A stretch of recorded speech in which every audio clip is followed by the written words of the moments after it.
All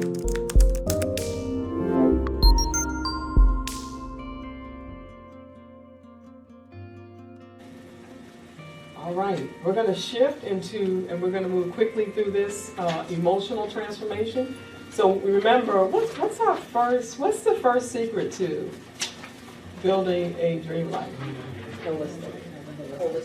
Have a holistic approach to life. What's the second one? Alter your belief system. What's the third one? Determine where you are. Determine where you are. Be honest about that. And the fourth one? Set SMART goals. All right. And so we are now moving through our building blocks, and we've covered your spiritual, your mental. Now we're at your emotional transformation, and we're going to look at how to label and manage our emotions. Very, very important, because one thing I have found is that sometimes people only know one. How to label one. You know what that is? Anger. That's it. Anger. I am mad about the fact that she didn't put cream in my coffee. I'm mad about the fact that he cut me off in my car. I'm mad about the fact that she didn't completely do my fingernails. She missed the spot. We get mad about everything when those are actually all different emotions. So, Dr. Angela, would you tell us a little bit how to label and manage our emotions? So the biggest stereotype is what about black women? Angry black woman stereotype that we get labeled with. When often anger is, of course, the outward expression, but no one takes the time to talk with us about what's underneath that. So one of the things that you want to do is to sit with yourself. So I like how she said I spent some time in silence. So, and also you talked about connecting with yourself. I think we spend so much time outwardly that we don't go in. And the more you get connected with yourself, you'll start to feel. The problem is we don't want to feel. That's one of the things that often we don't get trained how to do, is to sit with us and to say, I'm feeling something, but I don't know what's going on. And that's when you probably maybe need someone to help you walk through that process. But a lot of us avoid, so we overcompensate. We become workaholics, alcoholics, whatever alcoholic you want to put on there. We turn it into that, and we self-medicate.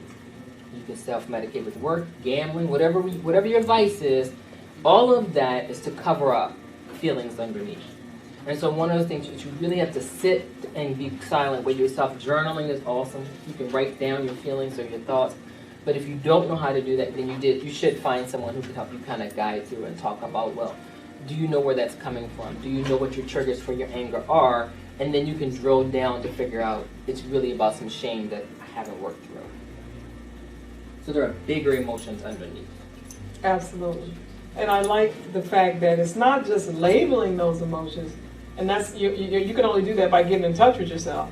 But then you have to manage. You have to put an action plan together. Like, okay, you just blew up over the stupidest thing. What are you going to do about it? Instead of, that's just the way I am. You know me. That's just, what? Like, is that the way you're always going to be? Or do we get to change? Or, do we get to grow and develop? So that is the most important thing there. And then how about this? We talked a little bit about this, challenging your negative self-limiting belief. Did you want to say more about that? Yeah, so one of the exercises we do in therapy is have people actually record their thoughts. Sometimes you don't realize how you think or how often you think very negatively. And so we also kind of unpack that for people. And so it may be that someone cut me off in traffic this morning. That's why I'm angry. But then after we kind of say, well, is it really that? And we work with you down, we realize I'm tired of people taking me for granted. So you go from, no, it really was this. And then you work it down, oh, it's this. Right. It's this. It's something deeper that I hadn't thought about. It's something deeper that's painful and I don't want to really talk about. And so managing your emotions is, again, having someone help you to navigate through that. And also, we're not going to just open you up for a heart surgery and say, yep, that's what's in there, a bunch of anger, hurt, shame, abuse, and we're just going to, you have to help people to kind of heal and seal back up so they can function in life. So we're not going to expose you and open your wounds without helping you heal. Absolutely. And then going to that self-limiting belief and back to Oprah's quote, you don't become what you want. You become what you about yourself.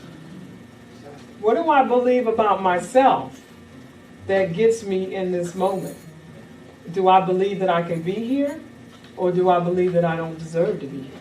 That's a big one. Deserve. That's one of the biggest thing I think is I'm unlovable. No one would want me. I'm broken, and I don't deserve.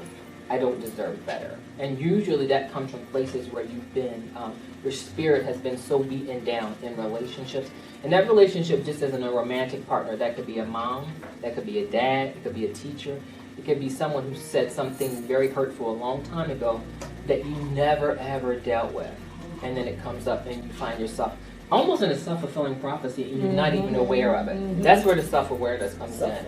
It's how is that message playing out in your life right now? Yeah. And you got to get to the message. Because sometimes we don't even know it's there. Yeah. Like, oh my God. But I could go so many directions with that.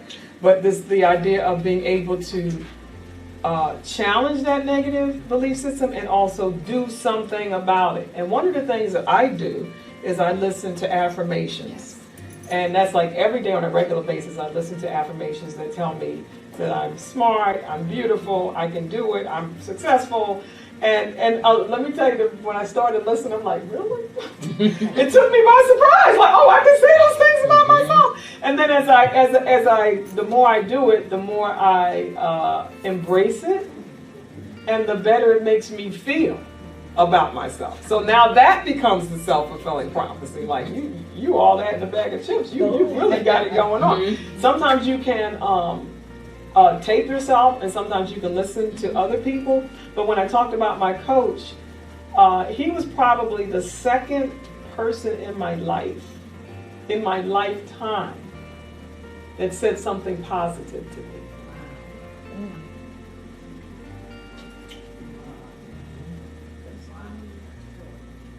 The second person. How did I get this far? Wow. The second person, and I want to really be distinctive. He was the second male that said something positive about what I could be and what I could do. Because I had heard so many negative messages. You ain't nothing. You ain't never gonna be nothing. And I think really, when I'm answering my own question, how I got where I am, I was fighting against that. It's been a fight. Like, this can't be real. There's got to be something here. And so I've been trying to prove it. I was trying to prove it to myself. And then, through education, through marriage, through all these, all the glitz and the glamour of the lifestyle, trying to prove that to myself that I was actually worthy. And then when I realized that none of that mattered, it's like, oh, I'm okay. But you know what? You had more internal resources than you were aware of. Tell me about it. And Let's talk. Because when you say I had to fight through that, somehow you had something in you. You had more wherewithal than you thought, because you couldn't just fight without the tools. They were there. You might not have had a name for them. So when we work with young girls and see, they're not built like that no more these days. They fight in the streets or fight on social media, but they don't know how to fight and press through. Yeah. You have to build that, right? And so you had that within you, so it was instilled in you, but you weren't tapping into it. You just thought it was always a struggle, so you were pushing, but you had more within you than you thought. And that's what we have to build up in these younger girls. When you were talking about that, it's in them. It might have to be tweaked a lot, but it's there, so they can stop looking outside of themselves and start looking inside. And also be made aware of it. Yeah. And that comes from outside. Yeah. But true for everyone. Yeah, everyone. Even in terms of what you're helping young women, we have that right now. Come in here. Yeah. That we have that right now. Like, we're talking about ourselves. Yes. Yeah. I've got a hand. If she never said resilience, it would have never dawned on me. And that resilience, I can talk about, okay, just take this young little girl, if you got Dr. Brown saying you heard all these other things about you. And then, your environment wasn't perfect, but you've been around that perfect environment. And I said the same thing. Okay, I'm not going to be. Yeah. I'm going to be better. And but you come to a point and say, That's enough. Yeah, Yeah. enough is enough. Yeah, and what you like 50 Yeah. years old. And you say, Oh my God. yeah, Yep. you say, that's enough. Yeah. Let me say That's this good. real quick, because it kind of brought this to mind. So I told you I was born to a single parent mother, had very little, she's on welfare. But she kept a really good house. So the welfare worker came and asked her, when they did the inspection, did she have a housekeeper? So she really made us, so don't wonder why I gotta have everything in this place. So some of that, but this is what just came to mind. So we were part of these programs, when you're poverty and, you're underprivileged and so forth, you go to these programs. One of the programs that they took me to was a program that they would take you out of the city into the suburbs. And you get to stay a weekend in somebody's house that didn't look like you. Oh, wow. That's cool. And I was at this house and I was like, dang, I ain't never seen grass in my life. The house was beautiful, it was huge. So, the purpose was for? To get out and see something else other than the bricks and the mortar. To help you dream. Exactly. Instead of seeing the concrete jungle, I lived in an apartment. It was 6 of us in a 1-bedroom apartment. Fresh air fund, something like that. But they let you stay in the house. And it just happened to be Halloween, and these kids, the children there, had shopping bags of candy that they had collected. I had never seen nothing like that in my life. Shopping bags. I mean, that's all I remembered as a kid. Right. And the grass. The candy. And the grass. But guess what house I moved? That house that y'all saw? It looked like that house when I saw this little kid. Wow. Because you got to see it. You got to see it, that more was possible. And had I not seen that, I wouldn't have known what it was supposed to look like. Go ahead. Add this to that narrative. You can also see it through reading. I grew up in the same jungle. Projects, no grass, no nothing. I didn't have the fresh air fund. But your imagination can go into places when we just expose young people to reading. Yes. And you see a life that's beyond your own life. And then you're exposed in your mind first. Yeah. And so it can operate in that capacity, and that's an opportunity for those that may not have those opportunities of being in the projects and going out into the suburbs. Encouraging people to read, and now they have images of us, right? Books about us, that show a different perspective in life as opposed to just being that project chick who are Right. welfare, That's good. full of this A prostitute. Yeah. So Absolutely. The positive image, that's another response to your question. So right now, the millennials and the Gen Xers, they are all visual, so it really will come in your media format and the things that you show them.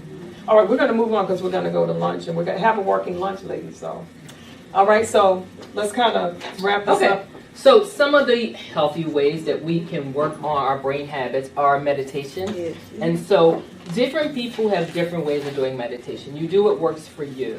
And some people like to do walking meditations. Everybody doesn't want to sit with the legs crossed, and some people like to be out with nature. And so you go on a walk, and it's just like you're just walking and you're just taking in everything, but you're also telling yourself, you're repeating your affirmations as you're walking. That's like being one with nature. Some people like to be outside.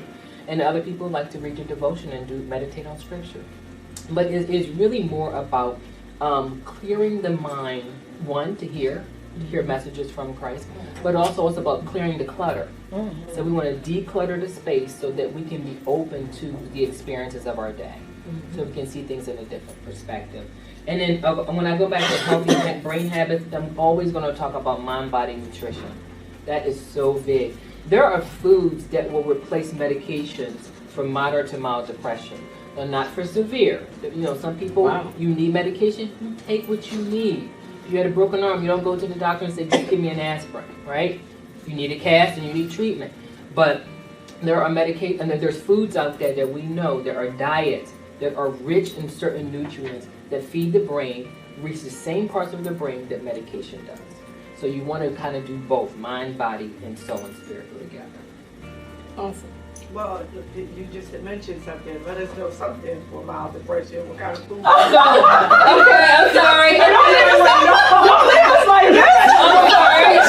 Okay, so, but because I didn't want to go over too far because she may speak to, I don't want to step on her we gotta get toes. there. The one diet that I know, so there are groups of people who live in their hundreds, and I think they're called centurions, right?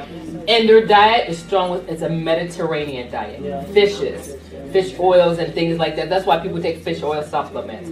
So of course it's heavy in vegetables, certain kinds of vegetables, but they get away from a lot of fat, meaty fats, right? So that's one of the things. So if you really want to work on that, you look at the Mediterranean diet. That's the one that's showing. Thank you. That's the one that's showing people living longer and who are because it reduces the inflammation in the brain. Yes, very important. Yeah. And I have a Facebook group called the New Wealth Club.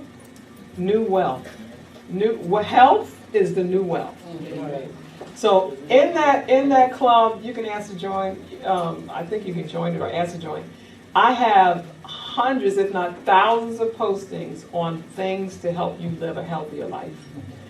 Ways to help you, and it has a lot to do with the foods, the diet, everything. I mean, it's just chock full of. So friend me on that page as well.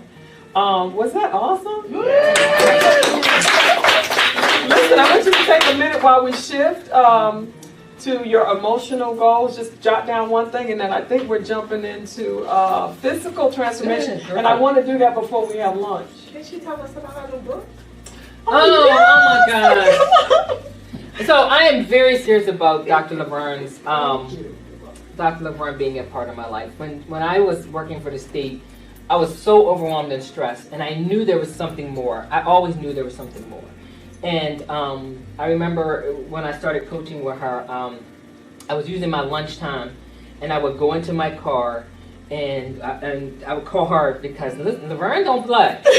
When she say 3:30, she don't mean 3:31. She don't mean so I knew I had to be there at a certain time. So I would hurry up and get into my car, and then because my job was so demanding, people would come out to the car. We need you to come. You know, I said, oh, I gotta fix this. So I had to go up the street to the McDonald's. So when I say invest in your time, that's what I did. When I invested in that relationship. And the exercises got me to see that there's bigger. And that there was more, that I wasn't being respected, and I didn't have people who were supporting my dream in that job. And one of those things was always a dream to write a book. And in my practice, I treat so many women who have depression and trauma, and I kept saying, Lord, I can't reach them all. I can't, how do I do this? I can't get every woman. Because for the 20 that show up in here, there's 30 more. I can't. Mm-hmm. And he birthed in me the idea of the book. And I picked it up, I put it down, I picked it up. It took me 2 years. Finally, I hired me a book coach. There's all kind of coaches out here, you guys. I have 3-4 coaches in my life. Mm-hmm. And in 4 months, I got it down. So, you know, now it's in its proof stage, and my fingers are crossed, thank God, will be by April 15th. And it is. Yeah, thank you for asking. That's for me. The name of the book is Women of Color Talk, and it's psychological narratives on women and trauma. And it's some of the stories that I put together, women's stories, and in between the story is more information. So I share women's narratives. Because the book is to open up the conversation that you're a warrior. There's a warrior woman in all of us, and sometimes life defeats us, and depression and abuse and trauma can really kill that spirit of that warrior woman. How do you recapture that? And that way, if the woman doesn't come into my office, she has the book. And then hopefully that will open up the door. Beautiful.